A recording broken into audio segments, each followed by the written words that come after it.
Okay. So let's go ahead and get started. I know we don't have a lot of time here, but I wanted to go ahead and get started. Next week, we're going to be taking some time to talk about our facility, hopefully on the heels of the successful boiler repair and the completion of the roof, which has been an exciting adventure during all of these storms. So I will be talking a little bit about how we want to finish up this building in this process. We're within a few weeks of having the restrooms done here. We're kind of at a little bit of a standstill waiting for the toilet partitions to come, and once we get that, it'll finish like that. So fancy schmancy. So this morning, particularly if you were at the first service, you know this already, or if you're a careful reader of your e-notes, we are privileged to have Pastor Christian Chavarria here with us from El Salvador. And he is an artist in addition to being an assistant to Bishop Gomez down there. And he has a number of things to share with us today. And so we'll go ahead and let him get started while we continue to work on the tech. Welcome. Thank you. It's a pleasure to me to be here with you today. And I see a lot of crosses there, and I see a Salvadorian cross there. So thank you for that, and I hope you pray for us as we have been praying for you all this time. I was here in September last year, and I visit different communities of the Sierra Pacific Center, but I saw everything was so dry here, very, very dry. So I asked Sue Hertless, the lady who helped me to go around here, and told Sue, you don't ever have rain here, and she's told me we have lack of rain. And then I say we have to pray for rain, and we have been praying for rain, and we keep you in our list of praying in El Salvador, but maybe we pray too much. Now I have to drive in severe weather, they say here. But it's good to be here and getting to know more people and getting to able to share with you about the ministry and the work of the Lutheran Church in El Salvador. We are not so big like you. We have been traveling like yesterday. We traveled from Fresno to Concord, and it was 3 hours. I mean, in my country, you drive 3 hours and you are in Guatemala. So you drive 2.5 hours any direction in El Salvador. You are outside El Salvador after that. So we are a very tiny country, and the Lutheran Church in El Salvador just have 21,000 baptized members, but the majority of these Lutherans are here in the United States because they moved to, or they immigrated to the United States due to the violence in El Salvador. Some of you have been in El Salvador? No? Oh, you have been in El Salvador. Yes. So we have had a very difficult time, and to recover, to make the country, or to rebuild the country, it is taking a long time. It is really hard to rebuild the country, but not just to rebuild the old destruction caused by the Civil War, but the mind of the people, to restore the wound of the people is really hard. And the church commitment is to work on that. Right now, we are 17 pastors trained as psychotrauma, in psychotrauma treatment, so we can treat our people in our communities. And this is a project paid by the Lutheran Church in Germany, who support us in this project, in a project named Winds of Hope. They come down to El Salvador to train us in the psychotrauma topic, so we can help our people in the communities, because we have discovered that the traumas that these people suffered during the Civil War has been transpassed to the older generations. I mean, now even the third generation are suffering the traumas of their grandparents. So, and that is that causes a lot of difficulties for the country, and we want to break the chain. Yes. Yeah, thank you. So we are in total of the in El Salvador we are 32 pastors. We were 34, but last year 2 pastors passed away. So we are 32 pastors for 54 churches around the country. So that means that some of the pastors, they assist 2 or more church congregations. I assist 2 congregations. My own congregation that I started 10 years ago, and the main church that is where the bishop is, and I assist the bishop also there. I am assistant to the bishop in that church.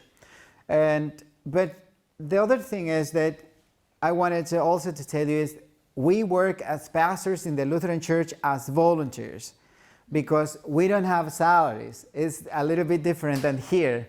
The pastor there don't have salaries for being pastors. When we start to study theology or to become a pastor, they tell us that we will not have a salary because the church can't afford that. But if we want to continue and become a pastor, that's fine. So when the bishop asked me to study theology, I say no. I wanted to study, but to be an attorney because they make money. So and I told them that I didn't want to become a pastor. So the bishop said years later, Christian, I think you should study theology because I think you will be a pastor. And I say, no, thank you. I want to be an attorney because I want to make money to help my family because we were really poor. But that was what I wanted. But God has something else for me. So, and my faith has been strong since I was a child. When I was 4.5 years old, the civil war started in my country, and when the soldiers came to my village, they killed everyone there, and even part of my family, and so we have to leave the country later. I survived because I usually say that they killed me that day too, because they hit me against a wall, and I think they thought that I was dead, and they let me there, but I survived. And then we have to leave the country. We have to be refugees in Honduras. So, and we lived in Honduras for 7 years. So in October the 10th, 1997, we came back to El Salvador, and the civil war was stronger then. So my dream was that I wanted to study, but my family could not pay for my study, for my education. My mom just cried when I told her that I want to study. And she was crying because she said, we don't have money to pay school for you. So, and that's what we want. And that's why we have to fight against the government of this country. So, because the government didn't give any access for education, any access for health, or for water, or for food. So it was, I don't say we were poor, we were miserables. We didn't have anything. So sometimes I went to bed still being hungry. And I saw my mom cry because she didn't have anything to give us to eat. So that was a very cruel life. We were suffering all the time just because we were poor. And the power of the El Salvador was just in the hands of 14 families. So the 14 families were exploiting. Thank you. Exploiting the people in El Salvador. So and when the people demand their right, the answer was to kill them. kill them. So the poor become afraid and no make all these demands to the government. So that's why they were trying to kill us. But when I was 13 years old, the Lutheran Church offered me a scholarship and I could study, and then I start to dream more and to say I will be an attorney. And so, but then my best friend at school was also murdered, and I was threatened, and I have to leave my country. So the bishop and my mom and I don't know who else decided to send me, guess where? To Sweden. From El Salvador to Sweden. So I usually say they put me 3 years in a big refrigerator because they sent me to North Sweden, really cold. So that's why I like now the cold. I don't like the heatness. So I really like when it is cold. So is your favorite movie now Frozen? Yeah, right. I would like to have that. All these things of the movie, everything is frozen. Yeah, like the movie. Yeah, right. So, but when I came back to El Salvador, because they sent me to Sweden when I was 15 years old, without family, without language, without friends, without anything. I was alone in the other side of the world. So for me it was very hard to live in Sweden, very hard, because, sometimes it was, I lived in the north of Sweden, it was like 10 o'clock in the night and you can see the sun shining. So, but also the coldness of the people. So I didn't find people to talk with when I was in El Salvador, like when I was in El Salvador, and the other kids treat me really bad because I was very different, and that was in 1993, sorry. So, but when I came back to El Salvador, my commitment was to work for my people so nobody can go through all these things. So how can we keep our people in El Salvador? We are working for that. We are working hard to keep our people there.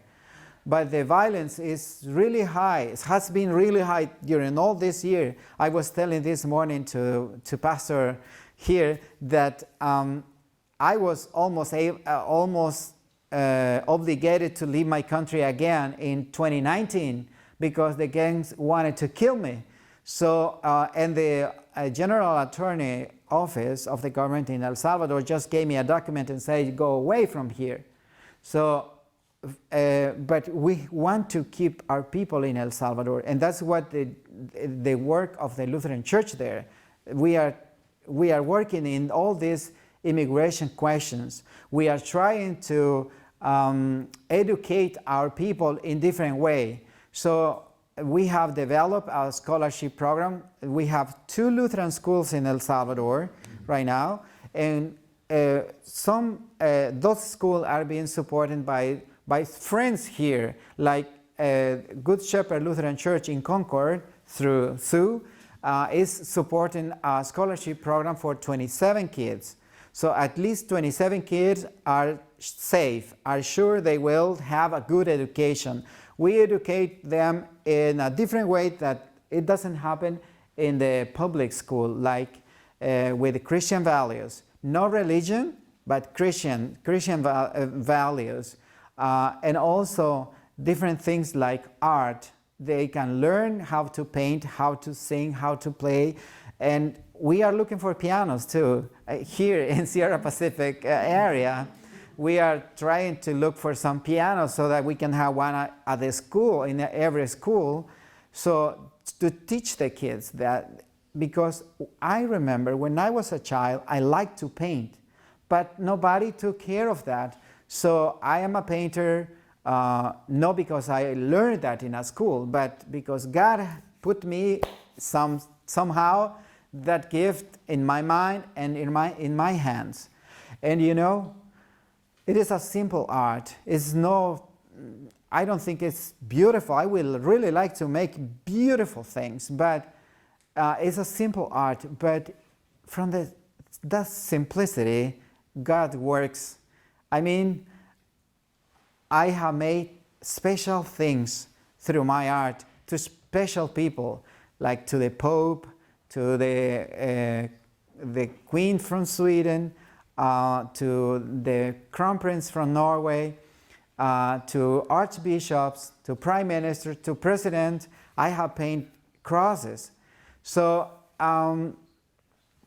when I was a child suffering in the mountains of El Salvador, I never thought that 35 years later or 40 years later I will be in the middle of very important people.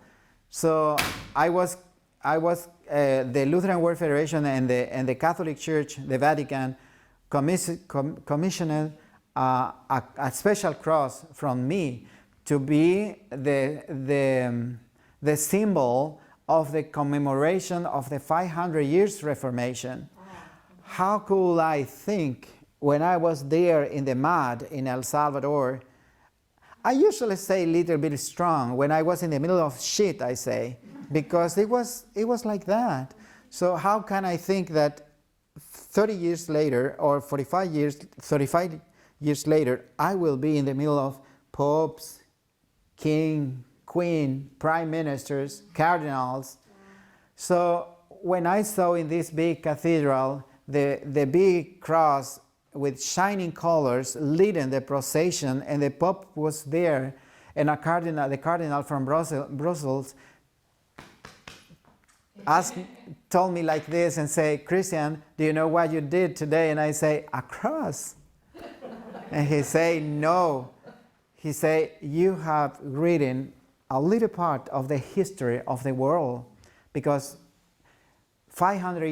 in 500 years, people will be talking of this celebration, and somebody will say, and there was a guy from El Salvador that made the symbol for this celebration."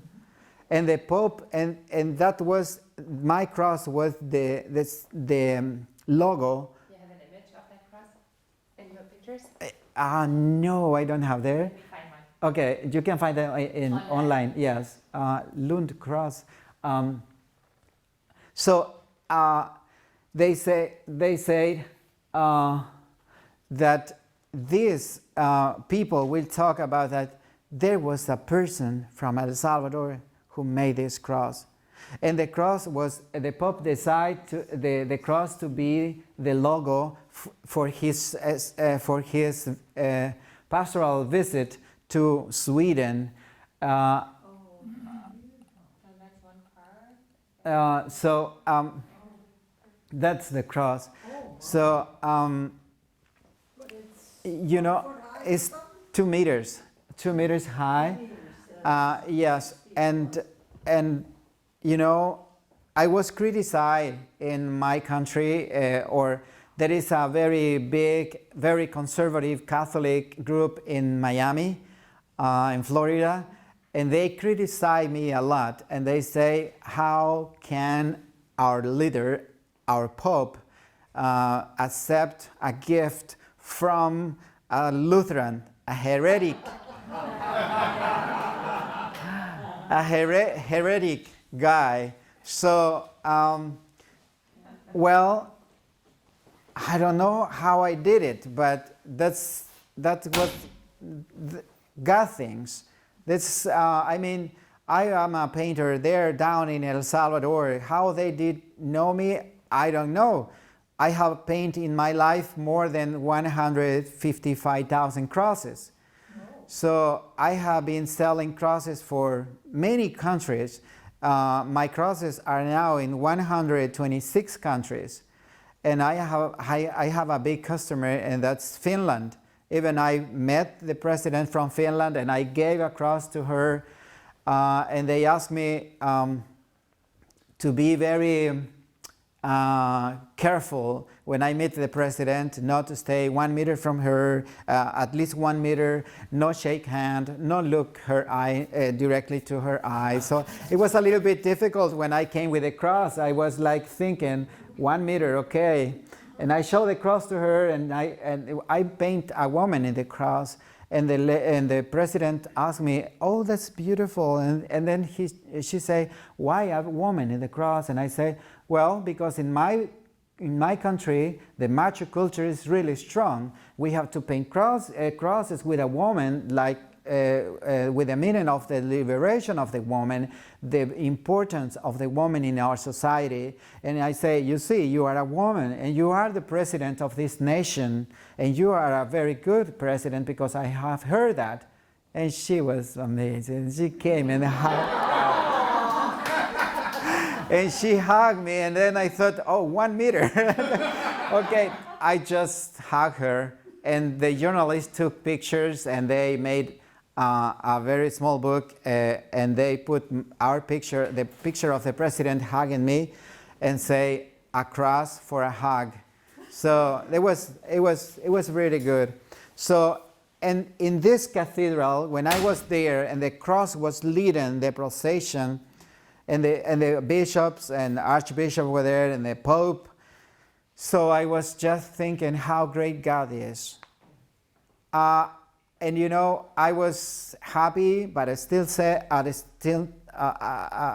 same time, I was sad, I was grateful, I was angry. All the feelings came to me. My mother was not in this world anymore, so she could see this. My siblings were not here. All my friends from my childhood are not alive. All they were killed. I don't have friends from my childhood. So they are not here. They had no opportunities for life, and I am here. So I was grateful, but I still was also sad. You know, all these feelings that came to me. But I just say, thank you, God, for this gift. And because I had no opportunity to study or to become a good artist, but the people is using my art to inspire people. So, and that's just God things. And you know, this is my work. I work as a pastor, as a volunteer, but my work is to make crosses, to make art. And that money I get from the art is also to support my ministry in the community. I travel to my community 3 hours, 1.5 hours there and 1.5 hours back. So, and the church doesn't pay for not for gas, for the gas either, nothing. So we have to see how we keep our ministry going, just because we love our community. I really love my community. I really love my children there. And I really want them to have a happy life. And if I can do whatever I want for them so they don't go through what I went when I was a child. This is a very important ministry we have in El Salvador, both in the church but also in the school. So we have a great ministry, a great relationship with the Synod now, with the Sierra Pacific Synod. We are going around visiting different communities, as I am here now today, and telling a little bit about El Salvador, and also inviting you to visit us. For us to come here is really difficult because we don't have visas to the United States. I have one, and I don't know how I got one, but it's really hard to get a visa. I have friends that they own a business and they have money and they travel around the world and they ask for a visa, but they don't get a visa. So, and this is a little bit difficult that I'm only one from my church. Maybe 3 people has a visa. So the best thing will be you to come down and visit us and share, so we can share our faith and learn from each other. I mean, we don't have so much to share with you, but maybe we do. We do a lot. We have a lot to share with you. But it's difficult to come up to the United States. So we invite you to go to El Salvador. Sue and Betty has been there. And you know, as I told you, the pastor doesn't have a salary. And then a stall, it costs like $150 to buy one. So for the pastors, it's really hard to get 5 stalls, different colors, you know. Betty makes stolas. So you see the stola that I was wearing today. I forgot my green in El Salvador. So she made this in 4 days for me. So Betty and Sue has been down in El Salvador many times, showing the people of different congregations to make stalls and to make parament also for the churches. And you will see the ladies there are so amazing, and they are happy that they can make a stall for their pastors in their community. So there are simple ways that we can support each other. So, and we are very grateful with this partnership we have. I talked with the bishop, the interim bishop now, and she said that she will do her best to strengthen this relationship with El Salvador. So I think we will keep in touch, right? Yeah, so I think we are... We still have time, but do you want to show some pictures? Yeah. Other questions, maybe? I don't know. Yeah, I had some pictures here that I wanted to share with you a little bit. That's my business, okay? This is the main church, the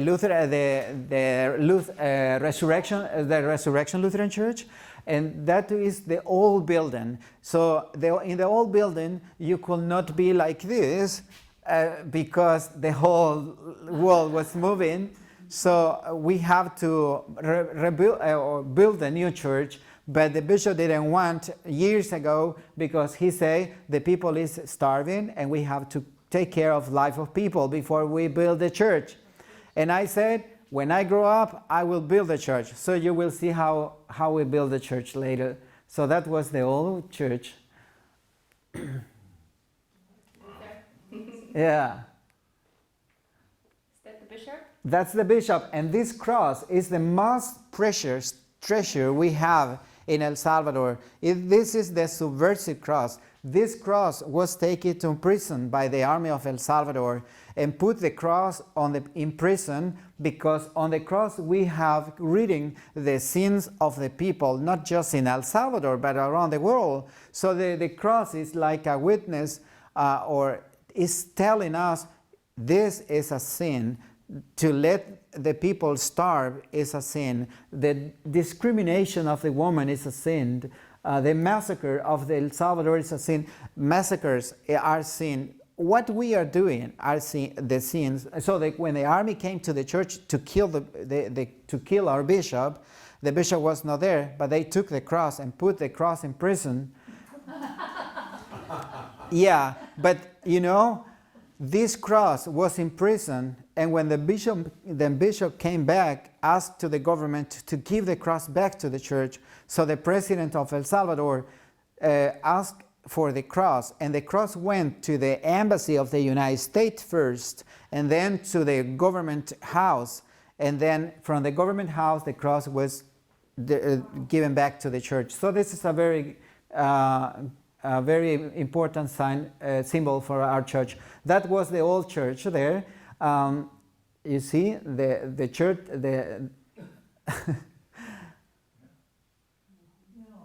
Yeah, that was the old church, the Resurrection Lutheran Church in San Salvador, the main church. So yeah, you just continue. So you can see some pictures of the work of the Lutheran Church. I will not explain all them. This is the new church now.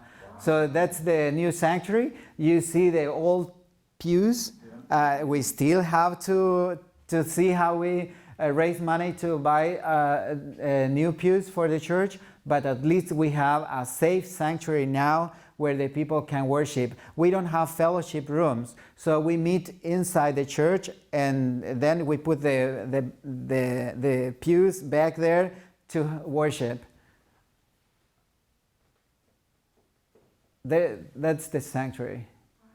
So this is one of the Lutheran school. We have a meeting there with the teachers to plan the year, a school year. But also the church. How much does it cost to go to school? In the Lutheran school, $30 a month. And in the public school? The public school is free, but the problem is that in the public school, there are so many kids in the same class, like 50 or 70 kids in one class. So the education is not the best. It's not the best, but the Lutheran school is more personal. Personalized, yes, yeah. So that's the Lutheran school. The Lutheran school.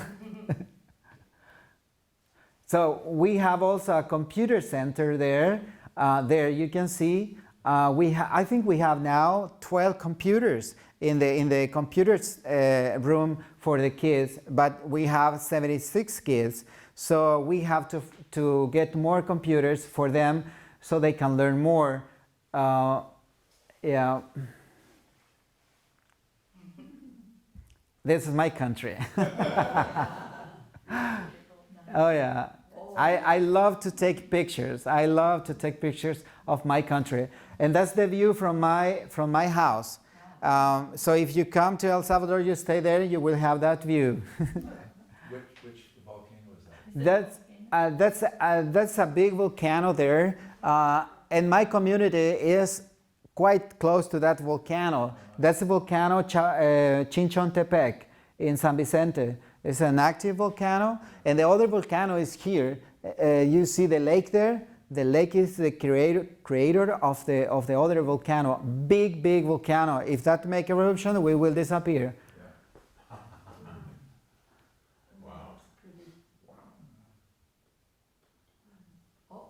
Oh yeah, that's the Maya ruin, our sanctuary there. Pentecost? Yeah, no, that was in August. We have ordination, Oh. new pastors. Yeah, 5 new pastors were ordained. How many women, how many men do you have? There are more women than men. Are there? Yes, yeah. And before we were Missouri Synod, No women. no. So at the beginning, the church was was missionary from Missouri Synod that came to El Salvador. But when Pastor Merado Gomez, or now the bishop, he became the main pastor there, he became the bishop, so he decided to ordain women. But then Missouri Synod said, okay, goodbye, so we will not support you anymore. So they didn't support us anymore, so the church has been struggling with, because we didn't have any more support from. Do you know how long ago that was? It was in the 80s. Okay. Yeah. That's too bad. That's my congregation in San Vicente, where I serve. This is inside, and this church was built by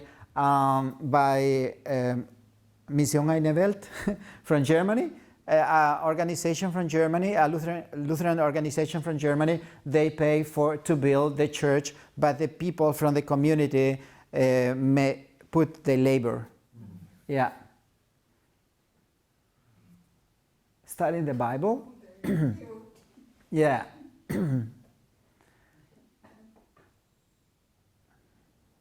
So look, our Bible studies with the kids there. Yeah. And we have also, this is the trauma treatment for the people who has big traumas in the communities. So this is a project also the money to do all these things comes from ACT Alliance Act. This is a big organization of the Lutheran Church in the world. You can see here ACT Alliance. So this is support of the Lutheran World Federation there. And we talk about migration and gender. Oh, okay. Yeah, because in my country it has been really hard, the macho culture, so always pushing the woman aside. So, but this project is changing all this culture. And when you talk about migration, is it the people leaving El Salvador to go elsewhere? Yes. The thing is that people leave El Salvador to come to the United States, for example. They sell everything they have, and when they come to the U.S., but when they are deported, they don't have anything in El Salvador, so they have to restart their life there. And the church tries to help them, giving them a small loans, so they can raise chicken, they can raise fish, or they can raise pigs, or they can plant or work in the agriculture. So the church gives some money for that. Yeah. Microloan, yes. Oh, that's the school again? Yeah, that's cool. So in every computer you see two kids.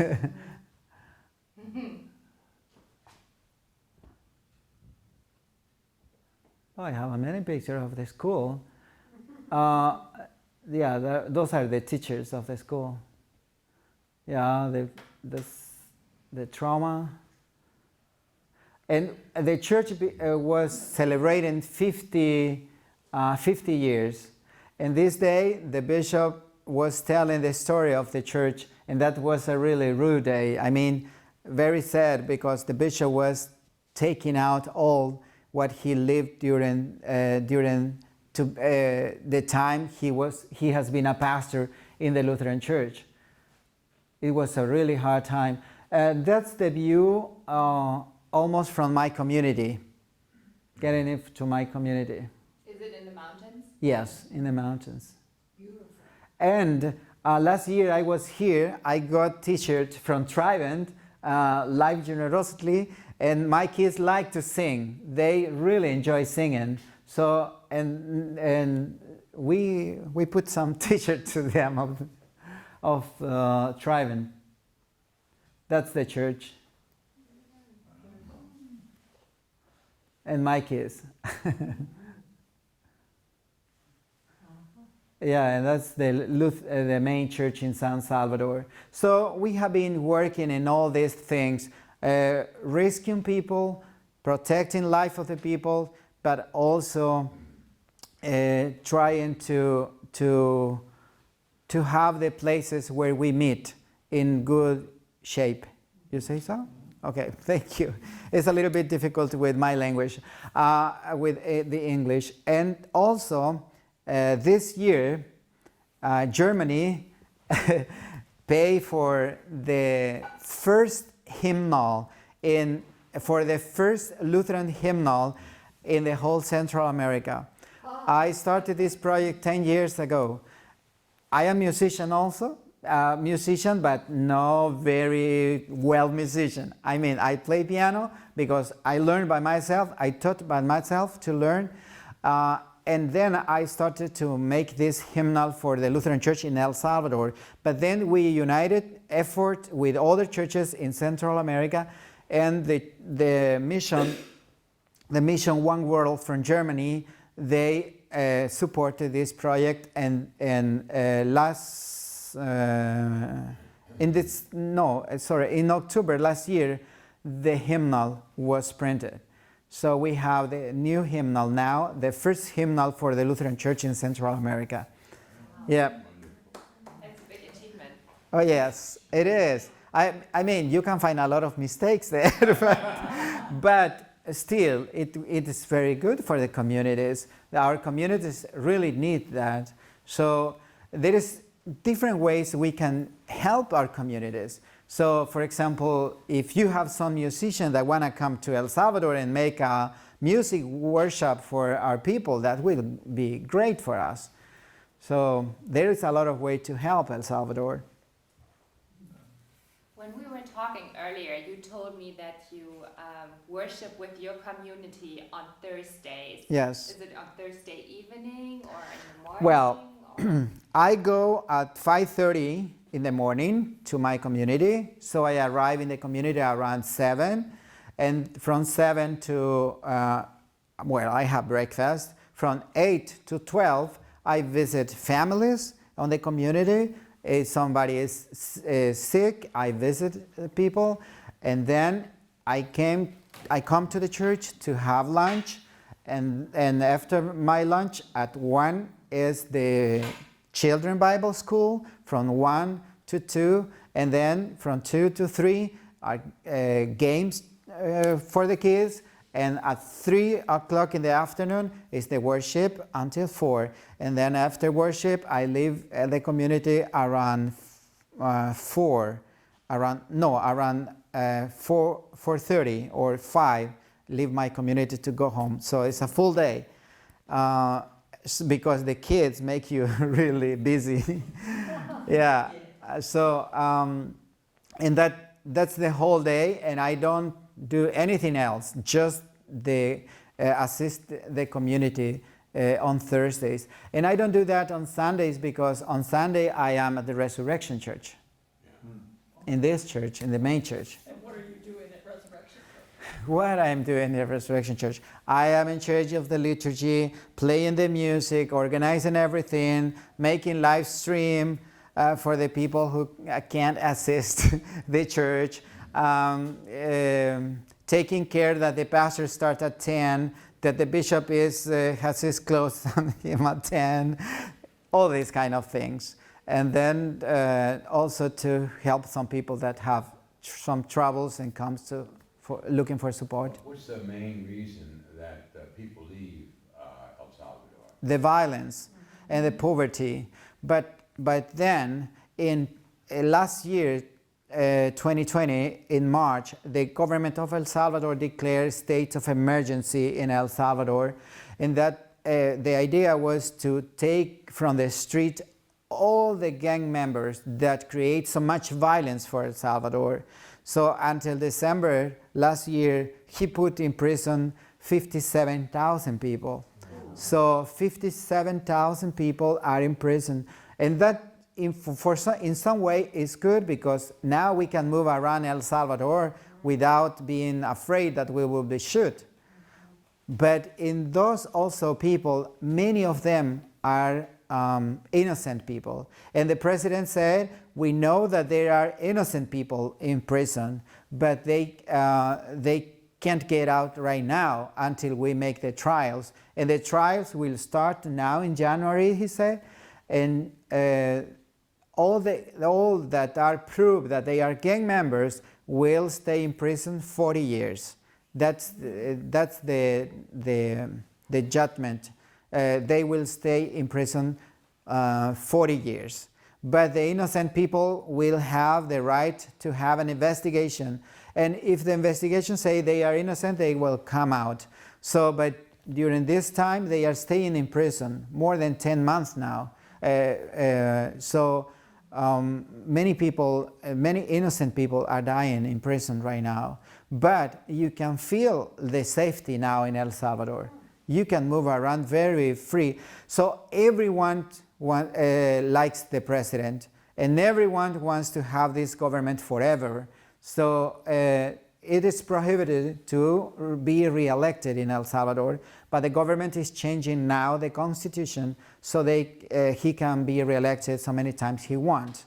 So that means that we are living now our honeymoon, and the government is presenting us everything very clear and very fine, very good. Everything is so good.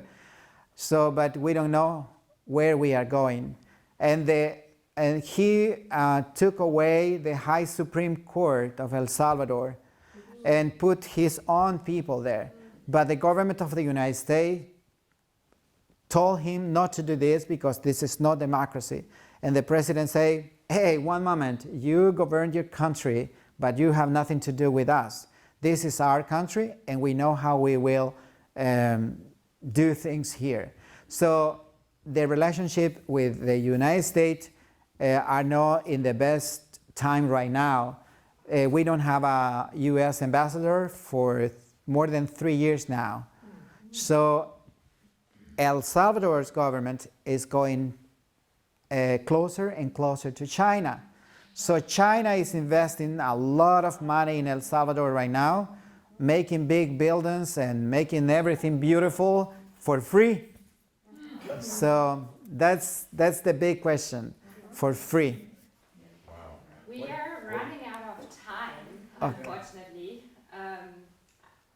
Maybe we have time for one more last question. Okay. What do you think the U.S. policy should be toward the immigrants on the southern border? Well, it is quite a difficult word to answer, you know, because I don't know exactly the policy of the United States, but we want to create opportunities in our countries so the people stay in our countries, you know, because just the way up to the United States is very dangerous. Many people die in the way to the United States, so we want to keep the people down there. Maybe the best way will be to invest more in the poor countries, so to keep the people stay there. Yeah, thank you. Thank you so much, Thank Pastor you. Christian. Thank you.